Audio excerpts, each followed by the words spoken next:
Conosco no estúdio agora, pastor Vinícius Zulato, seja bem-vindo mais uma vez, viu? Bom demais, bom dia. Pois é, pastor Vinícius que é pastor também aqui na mocidade da nossa igreja em Lagoinha e está sempre atuando com os jovens, né, em diferentes espaços e criou um programa chamado Espaço Urbano pela internet, não é? Para trazer assuntos relevantes, importantes, não é? Para a vida do jovem, chamando a atenção, sobretudo do jovem, para assuntos que são relevantes no contexto social, principalmente. E o assunto que ele tratou, o último assunto que ele tratou na internet foi sobre o crack, que tem tudo a ver com a segunda marcha contra o crack, a Marcha pela Vida, que foi incentivada pela Assembleia Legislativa e, claro, teve adesão de muitas organizações, inclusive da igreja, não é? E antes da gente entrar nesse assunto sobre o crack com o pastor Vinícius Zulato, a gente vai conferir a matéria feita pelo nosso repórter André, não é? Que vai trazer para a gente, então, notícias dessa segunda marcha contra o crack que aconteceu em Belo Horizonte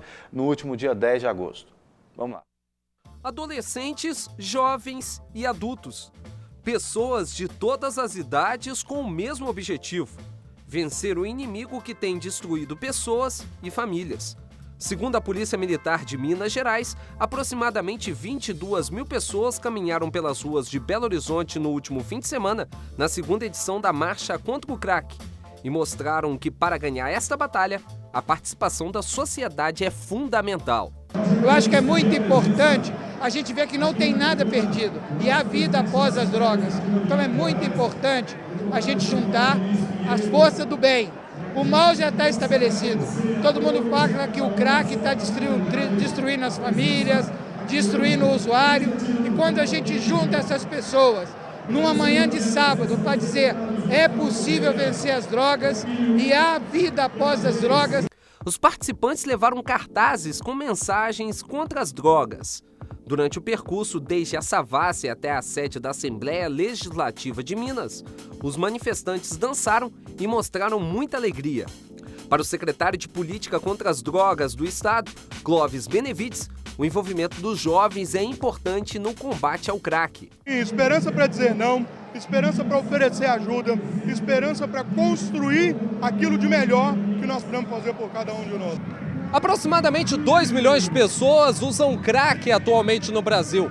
A taxa de recuperação dos viciados é de apenas 30%. Uma luta difícil, mas não impossível de ser vencida. Judenício foi usuário de drogas durante mais de uma década. Hoje, já livre do vício, trabalha em uma comunidade terapêutica para que outras pessoas também vençam a dependência. Durante 11 anos da minha vida, para 12, eu tentei sozinho, mas não consegui, então tive que ter o apoio da minha família, de uma instituição e de outras pessoas também. Para o deputado estadual e presidente da Comissão de Combate às Drogas da Assembleia Legislativa de Minas Gerais, pastor Vanderlei Miranda, a luta contra as drogas é um problema de todos. Nós só vamos vencer e só vamos, de fato, conscientizar a sociedade do tamanho do problema que nós estamos lidando com ele através de mobilização como essa, envolvendo a todas as pessoas, principalmente as famílias.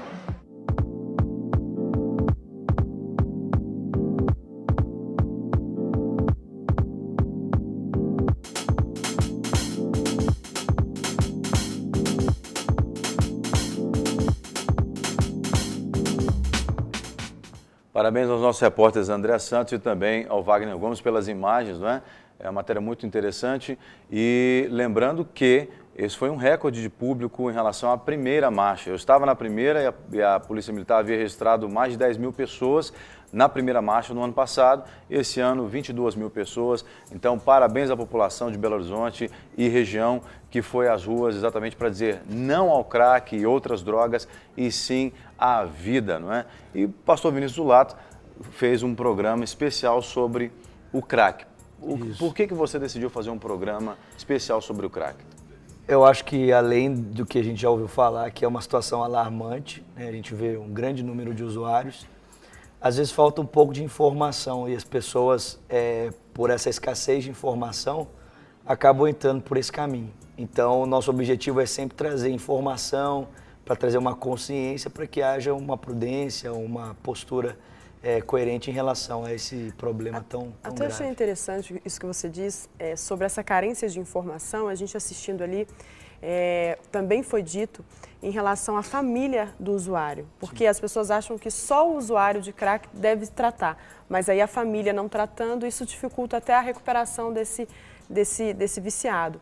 Como que vocês têm abordado esse tema em relação à família, ao apoio à família também, para que principalmente a mãe, o pai ou os irmãos que estão ali presentes se tratem também, sejam acompanhados, eles precisam desse tratamento porque é uma codependência, né?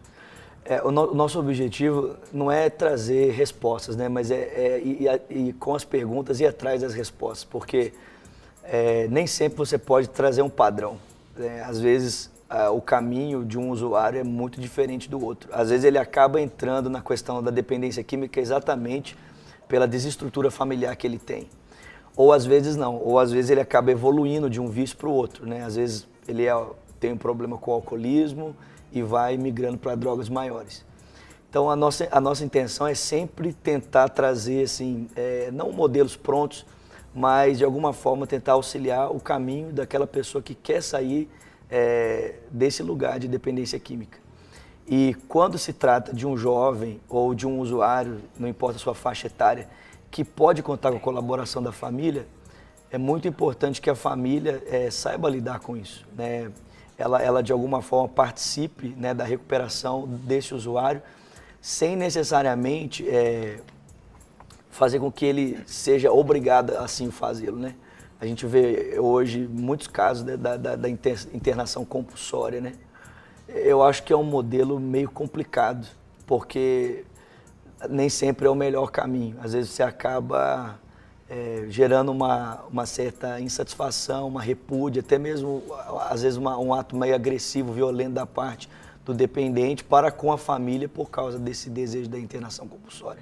A gente vê que hoje o crack é considerado talvez a pior droga porque vicia muito rápido e mata a pessoa muito rápido, né? De cada duas pessoas que experimentam, uma se torna dependente na primeira. Porque de cada duas pessoas, uma já tem uma predisposição física para se tornar um dependente. Agora, o crack alcança muito mais do que os jovens, né? Você tem já dependentes do crack idosos, aí de 50, 60 anos de idade. Idosos. É só andar pelas ruas, né? E essas pessoas, elas ficam meio como que zumbis andando pela rua. E elas ficam irreconhecíveis ao longo dos anos, né? Porque é uma droga que ela lesa, ela lesa muito, né? Você pode perceber que o crack ele lesa a identidade da pessoa. A pessoa ela começa a perder a sua identidade como ser humano, porque a pessoa se torna totalmente escrava, né? As pessoas costumam dizer que o crack é a droga mais barata, mas na verdade não é a droga que mais custa, porque você precisa manter-se... É muito rápido, né? Exatamente. O efeito é muito rápido, você precisa ficar se mantendo ligado o tempo todo. Então você acaba dependendo muito da ação dessa toxina no seu organismo e você vive em função de estar ali mantendo o seu vício.